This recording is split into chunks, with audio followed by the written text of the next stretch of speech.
자, 안녕하십니까. K투자정보에서 드리는 시황방송 진행하도록 하겠습니다. 지난주와 더불어서 별로 차이가 나고 있는 흐름은 없지만 그래도 이번 주 흐름을 보고 어떻게 대응할지를 얘기해드리는 시간을 가져보도록 할게요. 자, 그럼 이제 거래소 시장부터 본격적으로 말씀을 좀 드리도록 하겠습니다. 거래소 시장이 코스닥 시장보다 상당히 좀 지지부진한 흐름들을 보이고 있는데, 역시 가장 지지부진한 흐름을 보이고 있는 이유는 이 종목별 순환매가 상당히 제한된 흐름이다라고 보셔야 될 것 같습니다.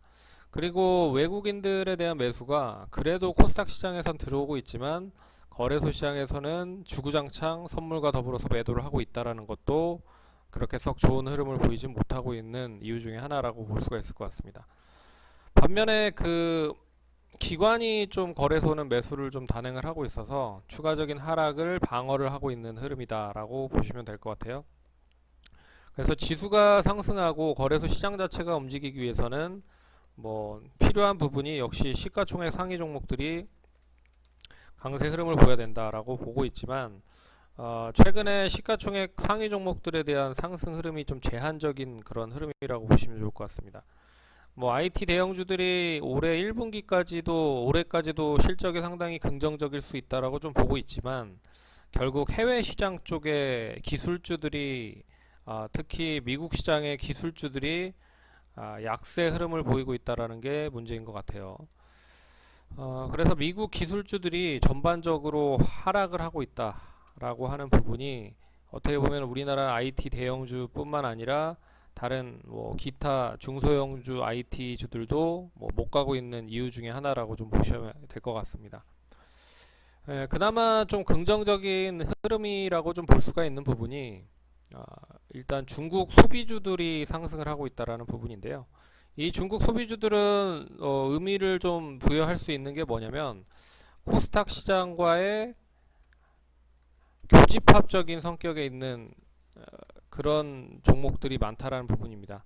그러니까 거래소 쪽에도 포함되고 코스닥 시장에도 포함되어 있는 그런 업종들이 상당히 많이 있다라는 거죠. 그래서 보시면 면세점, 호텔, 그리고 화장품, 그리고 다양한 제품들, 음식료, 다양하죠. 결국에 중국 소비주들이 상승으로 만들 수 있는 분위기를 만들었다는 거는, 일단 중국의 북한의 태도 때문이죠. 결국에는 북한이 4월 27일 날 우리나라 이제 그러니까 우리나라와 남북 정상회담을 펼쳐질 거라고 좀 보시면 좋을 것 같습니다. 근데 그 펼쳐지는 데 있어서의 가장 큰 요인이 북한이었단 말이죠. 근데 북한의 이제 핵 관련된 부분을 방어를 하기 위한 수단으로 우리나라가 사드라는 거를 들여왔는데, 결국 북한이 저렇게 온건한 태도로 좀 나오다 보니 사드가 결국에 파기될 수 있다. 그러니까 어떻게 보면 사드에 대한 필요성이 줄어들 수 있다라는 부분으로, 그러면 이제 사드에 대한 필요성이 줄어들면 결국엔 중국이 그동안에 우리나라 사드로 인해서 상당히 좀 많이 피해를 봤었던 부분을 좀 어떻게 보면 완화를 시켜주거나 풀어줄 가능성이 높다는 거죠. 그렇기 때문에 어제 중국의 관광객들이 조금씩 증가가 될 수 있다라는 부분으로 소비주들이 상당히 좀 많이 상승을 했습니다. 더불어서 중국 소비주들이 상승을 하니 결국에 오늘 남북 경협주까지도 상승을 하고 있는 흐름들을 보이고 있는데요. 이러한 계속적인 순환은 어떻게 보면 거래소 시장보다는 코스닥 시장을 조금 더 강하게 만들 수 있는 조건의 흐름들이라고 보셔야 될 것 같아요. 여기에 바이오 제약주들도 시가총액 상위 종목들 중에서는 조금씩 좀 조정이 나오고 있는 종목들도 있지만, 그래도 다시 바이오 제약 쪽으로 또 매기가 연결이 되면서 상승을 하고 있는 종목들도 있기 때문에, 이 세 가지 트로이카들은 더 상승할 수 있는 여력이 남아 있지 않을까. 여기에 이제 2차 전지라든지 수소차, 그런 이제 개별적인 이슈를 바탕으로 한 종목별 흐름이 이어지고 있는 흐름이다라고 보시면 좋을 것 같습니다. 그래서 어떻게 보면은 지금 시장 자체가 오늘 뭐 미국 시장이 하락을 상당히 많이 했기 때문에 뭐 우리 시장 자체도 장 초반부터 하락을 하면서 시작을 했죠. 하지만 뭐 장 초반에 대한 하락에 대한 낙폭을 줄이는 흐름이 뭐 지금 이제 점심시간까지 이어지면서 상당히 낙폭을 줄여놨습니다. 그래서 코스닥 시장 같은 경우에는 플러스를 만들어 놨고요.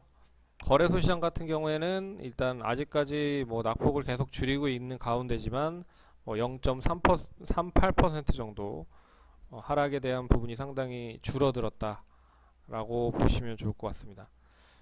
그래서 저러한 이유 때문에 결국 시장은 거래소보다는 코스닥에 대한 관심을 좀 더 강하게 가질 가능성이 높고 코스닥에 대한 뭐 더 상승에 대한 여력이 남아 있는 부분은 뭐 몇 가지를 살펴보면 결국에 그 4월에 펼쳐질 수 있을 만한 것이 많죠. 있을 거리가 많은데 그 중에 뭐 하나가 역시 이제 실적에 대한 부분입니다. 실적에 대한 부분. 근데 이 중국에 대한 중국 소비주들이 결국엔 실적 때문에 상당히 많이 하락을 한 부분이잖아요. 그렇기 때문에 저런 이제 실적이 뒷받침이 되는 중국 소비주들이 이제 뭐 어느 정도 1분기 실적이 완화가 되는 흐름들을 조금이라도 보이면 그걸 바탕으로 해서 이제 땡길 수 있다. 그러니까 상승을 시킬 수 있는 요인을 만들어주는 그런 부분이 나타나고 있기 때문에 시장에선 관심이 좀 강하게 나타나고 있는 모습인 것 같고요. 더욱이 바이오 제약과 2차전지 수소차 관련된 종목들이 많이 시장을 끌어올린 건 아니지만 그래도 시가총액 대비 상당히 좀 많이 업종 자체가 커졌죠. 그렇기 때문에 뭐 포트에 대한 재정비를 할 수 있는 부분인 것도 같고, 그리고 이 바이오 제약과 수소차 전기차들을 어떻게 보면 잘 바톤 터치가 될 수 있는 그런 흐름으로도 좀 보셔야 될 것 같고, 그리고 이제 코스닥 벤처 펀드가 본격적으로 출시가 되는데, 이 이제 코스닥 벤처 펀드가 보통 본격적으로 출시되면 이 못해도 뭐 운용 기간은 한 3년에서 4년 정도, 뭐 그리고 뭐 운용사들 다양한 운용사들이 있겠지만 뭐 운용사들에 대해서도 자금적으로는 뭐 5천억 미만의 뭐 펀드들이 한 대여섯 개 정도 뭐 이렇게 뭐 이어질 가능성이 크기 때문에 지난번 이제 정부에서 코스닥 벤처 펀드에 대한 뭐 부분을 어느 정도 예상을 뭐 예견을 하긴 했지만 이게 이제 본격적으로 구체화되면서 포트에 편입을 할 수 있는 시기가 이제 점점 다가온다라는 것도 하나의 눈여겨 보셔야 되는 그런 부분인 것 같습니다. 그렇기 때문에 결국에 이 코스닥이 거래소 시장보다 더 좋을 수 있는 뭐 이런 이유들이 남아 있다라고 좀 보고 있고, 마지막 이제 세 번째는 역시 수급인데, 수급으로 본다라고 해도 결국 외국인 투자자들입니다. 근데 외국인 투자자들이 최근에 거래소 시장보다는 코스닥 시장에 더 매수를 많이 하는 경우가 많았거든요. 오늘도 외국인은 거래소 시장 한 5일 연속 매도를 하는 반면에 코스닥 시장은 지금 뭐 한 그래도 거래소 시장보다는 조금 매수세가 남아 있다라는 게 조금 더 긍정적인 것 같습니다. 그래서 거래소 시장보다 코스닥 시장이 뭐 이러한 세 가지 이유만 보더라도 좀 더 상승할 수 있는 여력은 남아 있다라고 해석을 하시면 좋을 것 같습니다. 그러면 뭐 차트 흐름을 한번 말씀을 해드리는 시간을 한번 가져보죠. 차트. 차트를 잘 보진 않지만 뭐 차트를 뭐 한번 보도록 하겠습니다. 최근에 그 거래소 시장 차트인데요. 2347에서부터 시작을 해서 지지선을 계속 높여가고 있는 단계라고 보시면 좋을 것 같고, 하지만 뭐 지금 이제 패턴 자체가 한번 상승했고 조정 나왔고 다시 상승했고 조정 나왔고 다시 뭐 이런 흐름으로 계속 뭐 가는 그런 흐름이기 때문에, 만약에 이번 상승이 어떻게 보면 좀 더 강하게 좀 이어지면 결국에는 이 추이를 그대로 이어가는 그런 흐름들을 만들 수 있을 것이다 라고 보실 수가 있을 것 같습니다. 그래서 결국에는 이런 흐름으로 좀 움직일 수 있을 가능성도 있지 않을까라고 보셔야 될 것 같고요. 뭐 아직 뭐 2430포인트를 뭐 양호하게 좀 유지를 해주고 있는 흐름인데, 다시 한번 이제 추이가 상승으로 전환이 되면 2500포인트 이상까지 움직일 수 있을 것이다 라고 보시는 게 맞을 것 같습니다. 그래서 뭐 이런 흐름이 계속 이어질 가능성이 높다. 그렇기 때문에 지난번에는 박스권이라고 얘기를 해드렸죠. 근데 박스권이라고 얘기하기는 뭐 저점들이 계속 높아지고 있는 흐름이기 때문에 박스권보다는 계속 이제 상승 추이가 이어가는 그런 뭐 마른 목걸이나 뭐 이런 흐름이라고 좀 보시면 좋을 것 같습니다. 그래서 이 흐름이 그대로 좀 이어질 가능성이 높을 것 같고요. 지수가 올라가기 위해서는 시가총액 상위 종목이 올라가야 된다는 걸 반드시 잘 알아두시면서 대응을 하시면 좋을 것 같고, 참고로 오늘도 시가총액 상위 종목들 거래소 기준으로 봤을 때 삼성전자 약세, 그리고 SK하이닉스 약세, 반면에 이제 한국전력이라든지 아모레퍼시픽, 현대모비스, LG생활건강 뭐 이런 종목들만 강세 흐름을 보이고 있습니다.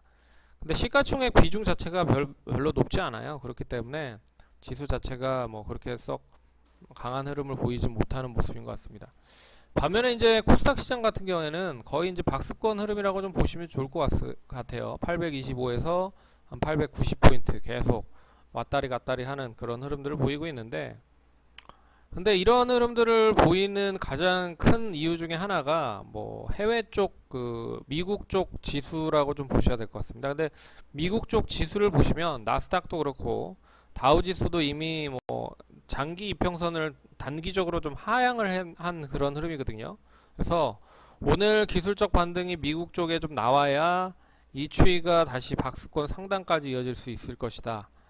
하지만 이 미국 시장 자체가 단기 저점을 갱신을 하면서 추가적인 저점을 만들어 버리면 일단 우리나라 시장이라고 해도 뭐 용가리 통뼈라고 할 수 있는 그런 흐름이 아닐 것 같습니다. 다시 박스권 하단 부근대까지 움직일 가능성도 배제할 수 없다라는 거 잘 눈여겨 보셔야 될 거라고 말씀드려야 될 것 같아요. 그래서 지금은 어떻게 보면 아래도 열려 있고 위로도 열려 있는 그런 흐름이다. 장 막판까지 어떻게 될지 모르겠으나 일단 뭐 외국인들이 뭐 초반부터 계속 매수를 하고 있는 그런 흐름이 코스닥 시장에 이어지고 있기 때문에 뭐 못해도 한 80포인트까지는 상승을 할 수 있는 여력이 남아있지 않을까. 한 870에서 75포인트 정도까지는 상승할 수 있는 여력이 남아있지 않을까, 그렇게 보도록 하겠습니다. 그래서 지금 시점에서는 어느 정도 수익이 나면 수익을 좀 챙기는 전략도 좀 중요할 것 같고요. 또 장 막판에 만약에 또 매물을 그대로 다 쏟아내버리면 결국에 오전에 올려놨던 거 오후에 털어먹으려고 올려놨다라는 그런 부분으로밖에 해석을 할 수 없기 때문에 결국엔 장 막판까지 계속적인 매수가 유입이 되는지를 보시면서 분할적으로 수익 챙겨 놓을 게 있으면 챙기면서 가져가시는 그런 전략을 사용하시기 바라겠습니다. 아직 미국도 그렇고 완전하게 바닥을 확인한 흐름은 아니기 때문에 우리나라 시장이 그나마 뭐 최근에 대외적인 악재 말고는 국내 어떻게 보면 지정학적 리스크가 조금씩 해소가 되고 있기 때문에, 그러면 코리아 디스카운트가 조만간 해소가 될 가능성이 크지 않느냐 라는 부분으로 매수하는 외국인 투자자들도 좀 있는 것 같아요. 그래서 그나마 우리나라 시장은 잘 버티고 있다. 하지만 뭐 중심은 뭐 미국이라든지 뭐 여러 가지 다른 미국이라는 부분을 우리나라 피할 수 없기 때문에 계속 주의 깊게 좀 보셔야 될 필요가 있다. 그렇게 말씀을 드리도록 하겠습니다. 저희가 조만간에 증권사 쪽과 아마 유진투자증권이 될 것 같은데요. 저희가 강연회를 준비할 테니 오프라인을 통해서 또 강연회를 한번 뵙는 시간을 가졌으면 좋겠습니다. 아마 4월 중에 할 것 같고요. 나머지 통보를 또 해드리도록 하겠습니다. 그럼 수고들 많으셨고요. 좋아요, 구독하기 많이 눌러주시기 바라겠습니다. 네, 그러면 다음번에 뵙도록 하겠습니다. 감사합니다.